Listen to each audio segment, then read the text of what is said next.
Good evening, good morning, good afternoon, and remember, context is everything. This is Context is Everything Media Network. My name is John Michael, and I'm going to be going through What's Under Your Hood, 2001 history textbook on the world. Let's take a look.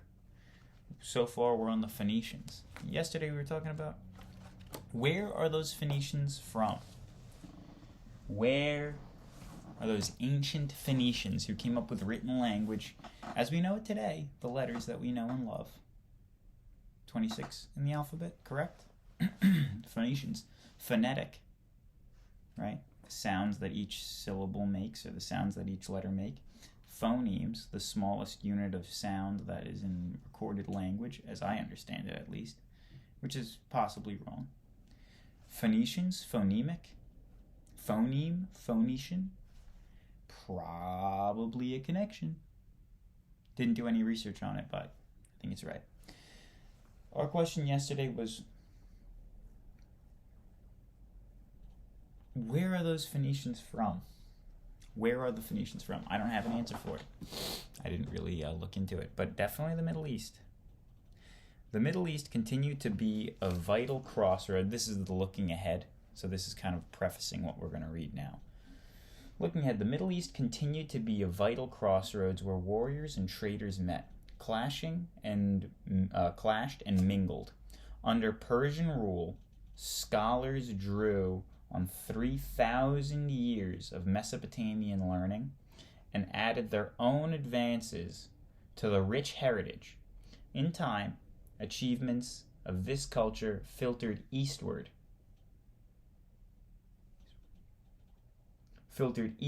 into India and westward into Europe. Other conquerors would overwhelm the Persian Empire, although different leaders revived Persian power at various times, down to the present. The Middle East remained a region where diverse peoples came into closer contact. Though these people lived thousands of years ago, some of their beliefs and ideas survived to shape our modern world. Okay, so that was the end of yesterday's section, and it's kind of prefacing today's section. Let's finish this whole section. We have about 20 minutes. I think we can do it. Section 5. This is Chapter 2 in Unit 1. Section 5, Chapter 2, Unit 1. The roots of Judaism. Setting the scene. I am the Lord your God, who brought you out of the land of Egypt, out of the house of bondage. You shall have no other gods besides me. These words, the first of the 10 Commandments, set the Israelites apart from all other people in the Fertile Crescent. Instead of worshiping many gods, the Israelites worshipped one God for guidance and protection. This promise of unique relationship with God helped shape the history of the Israelites, later known as the Jews, and their early religion evolved into Judaism, one of the world's main faiths. Early history of the Israelites. Nomadic people, Kingdom of Israel, division and conquest, and that's the early history. How about we do a little skim? Early history. We'll read the whole intro, pretty short. Early in the history of the Israelites, the Hebrews came to believe that God was taking a hand in their lives. As a result, they recorded events and laws in the Torah, their most sacred text. So the Torah and the Old Testament are one and the same. The Bible translates to like a library. So the Bible has many books in it, and the Torah has many books in it, and the Torah is part of the Bible, the Christian Bible. Old Testament, New Testament. Old Testament is the Torah, as I understand it. That's the way I understand it, and I could be wrong. In the comments below, you can correct me. A nomadic people. According to the Torah, a man named Abraham lived near Ur in Mesopotamia. About 2000 BC, he and his family migrated, herding their sheep and goats into a region called Canaan.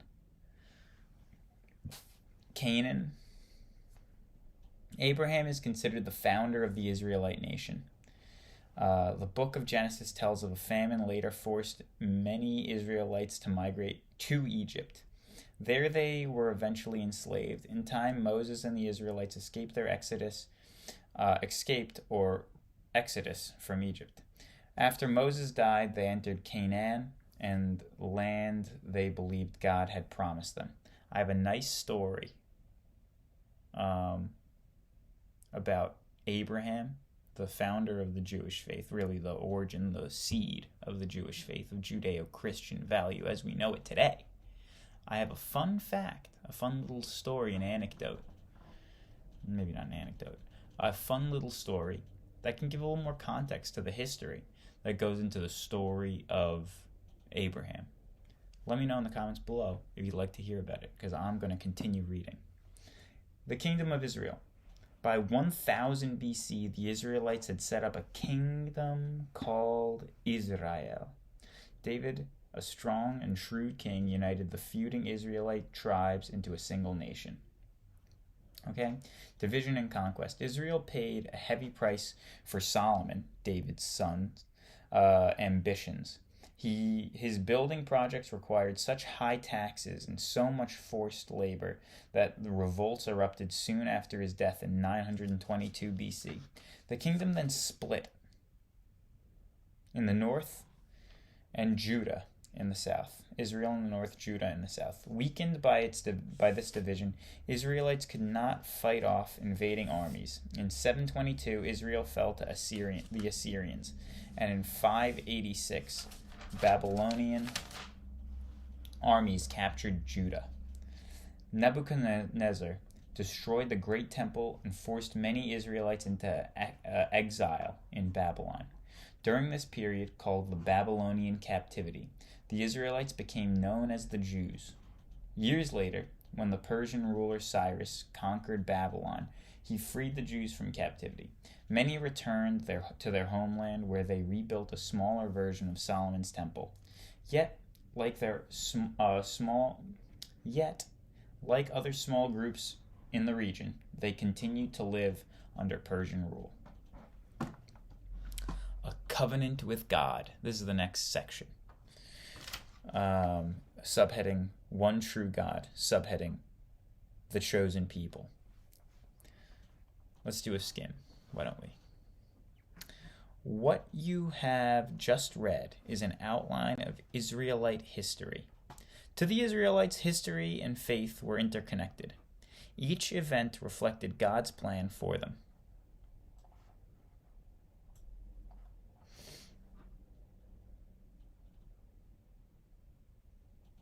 In time, their beliefs evolved into religion we know today as Judaism. One true God. The beliefs of the Israelites differ from basic ways of those of the nearby people. The Israelites were monotheistic, believing in one true God. At the time, most of the people worshipping in the region were polytheistic, worshipping many gods. Poly, mono. Poly meaning many, mono meaning one. An ancient Israelites prayed to God to save them from their enemies. Many other ancient peoples also turned to particular gods as special protectors, but they thought of such gods as tied to certain places or people. The Israelites believed that the all-knowing and all-powerful God who is present everywhere. What's that word called? When you're present everywhere? That is omnipresent. Omnipresent. The chosen people. Another subheading. The Israelites believed that God had made a covenant or a binding agreement with Abraham. Maybe this will be the anecdote or the story that I was going to talk about earlier. Let's see. I will make nations of you. The kings shall come forth from you, and I will establish my covenant between me and you and your descendants after you throughout your generations for the everlasting covenant to be good to you. The book of Genesis. So that was God's binding agreement with Abraham, saying that Abraham, do as I say, follow my footsteps, and I will make you a prosperous family. It was a long lineage to come. Moses renewed this covenant. In return for faithful obedience, he said God would lead the Israelites out of bondage and into the promised land of Canaan. Thus, the Israelites and later the Jews saw themselves as the chosen people. Teaching on law and morality. So this is the Israelites, this is the Jewish faith. Teachings on law and morality. As of 2001, this is the retrospective. From early times, the concept of law was central to the Israelites. The Torah set out many laws. Some dealt with everyday matters such as cleanliness and food preparation. Others were criminal laws. Israelite society was patriarchal. That is, fathers and husbands held great legal and moral authority. The father or oldest male relative was head of the household and arranged marriages for his daughters. Women had few legal rights, although some laws protected them. In early times, a few outstanding women, such as Judge Deborah, won great honor. Never heard of her. The 10 Commandments. That's not to demean her, just Judge Deborah. They say Judge Deborah, and they don't give any more detail to it. And it doesn't look like they're going to. They just mention Judge Deborah as if I know who that is, and I don't. I could look it up. I'm sure she was important. Not discounting that. Just they're talking about her as if I've heard of her, and I don't think I have. I don't think I've heard of her ever. And that's not her fault. The 10 Commandments. At the heart of Judaism are 10 commandments, a set of laws that Jews believed God gave them through Moses. The first 4 commandments stress religious duties towards God, such as keeping the Sabbath, a holy day for rest and worship. The rest set out rules for conduct towards other people. They include honor your father and mother, you shall not murder, and you shall not steal. Thou. Let's be honest. It's thou. Go. An ethical worldview. Often Jewish history, spiritual leaders emerged to interpret God's will. These prophets, such as Isaiah and Jeremiah, warned that failure to obey God's law would lead to other people and their disaster. The prophets also preached a strong code of ethics or moral standards of behavior. Moral standards of behavior. They urged both personal morality and social justice, calling on the rich and powerful to protect the poor and weak. All people, they said, were equal before God. Unlike many ancient societies in which the ruler was seen as a god, Jews saw their leader as fully human and bound to obey God's law. Looking ahead, well, we're making pretty good time here. I guess if I just read through it, you go a lot faster. I'm starting to think about formula for the show, and I think I'm just going to read through everything pretty promptly with little exposition between. And then I'll do all my exposition on the review at the end. So I need to take notes myself to note down things that I find interesting. Like in a review, I will bring up the topic of the water erosion on the Sphinx, for example, which was at the beginning of this chapter. I would also bring up the story of Abraham and his son Isaac and the founding principles of the Judeo-Christian history as the beginning of the timeline, really.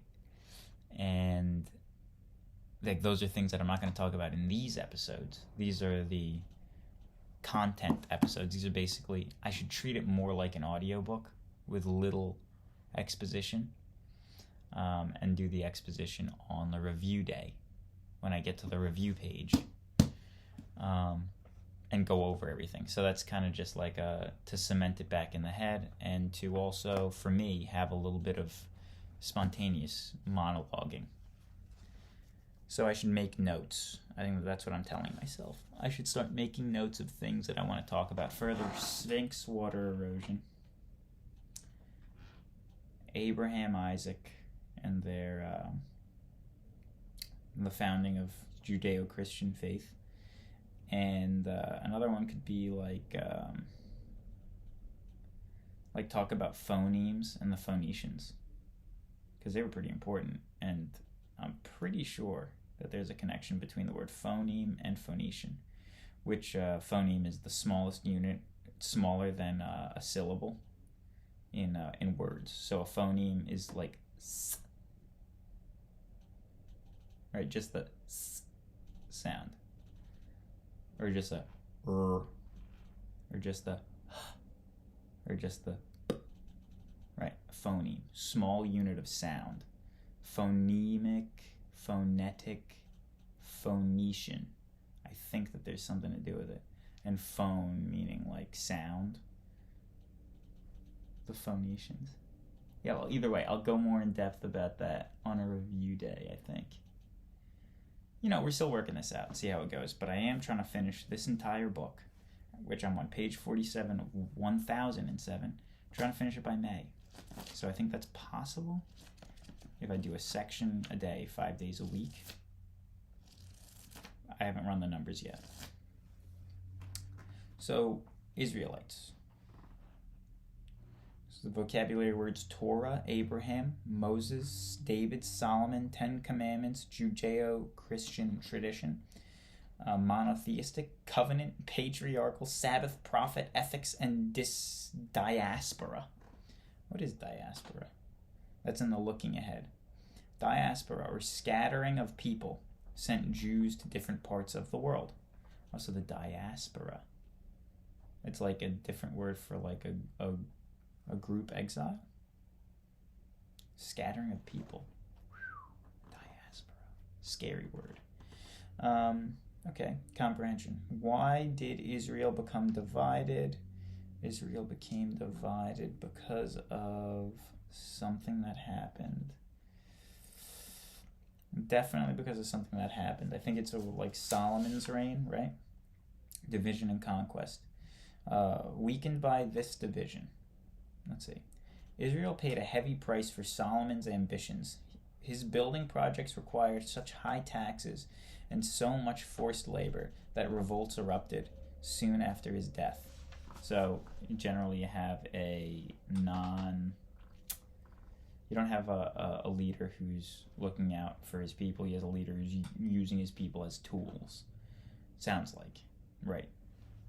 Forced labor. Using your people as tools rather than respecting your people. Who was the guy in the previous chapter who was like traveling city to city and it like seemed like a pretty decent king based off of the 2 sentences that I read about him?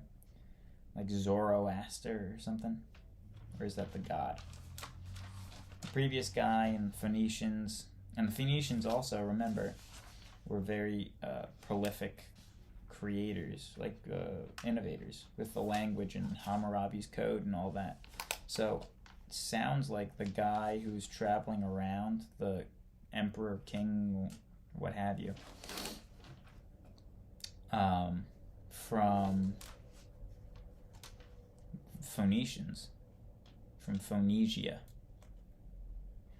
That guy was doing a good job, being very upfront and front-facing with his people, whereas Solomon, son of David, was a little bit more demanding. I don't know. There's like 2 sentences on each of them, so I can't really make too many conclusions.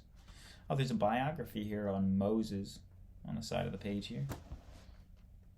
I'm going to read that, and then I'm going to start wrapping up, because because we're at 19 minutes and 57 seconds. And that's about the time we have before our closing remarks and a word from our sponsors. Here at Context is Everything. Moses, circa 1300s BC to the 1200s BC. That's the best guess we have in 2001. Maybe we have a better guess now, maybe we don't. I don't know. Haven't looked into it. According to the Bible, Moses was a reluctant hero. When God commanded him to free the Israelites from slavery in Egypt, Moses said fearfully, "Who am I, that I should be going to the Pharaoh and bring the sons of Israel out of Egypt? Who am I, that I should go to the Pharaoh and bring the sons of Egypt back to Israel?" What? Bring the sons of Israel out of Egypt. Not good. When God insisted, Moses protested, "But I am slow of speech and of tongue." Because Moses' brother Aaron was better public speaker, Moses asked his help. When they saw the Pharaoh, Moses told Aaron what to say, and Aaron did the talking. Despite Moses' doubts about his abilities as a leader, he accomplished his goal. He finally freed his people from the bondage in Egypt. I never heard this thing about him not being a good speaker, but really good timing there. Time's up. This is Context is Everything. This is What's Under Your Hood. This is a textbook from 2001. My name is John Michael, and I'm very happy to have you along, and I hope to see you again soon.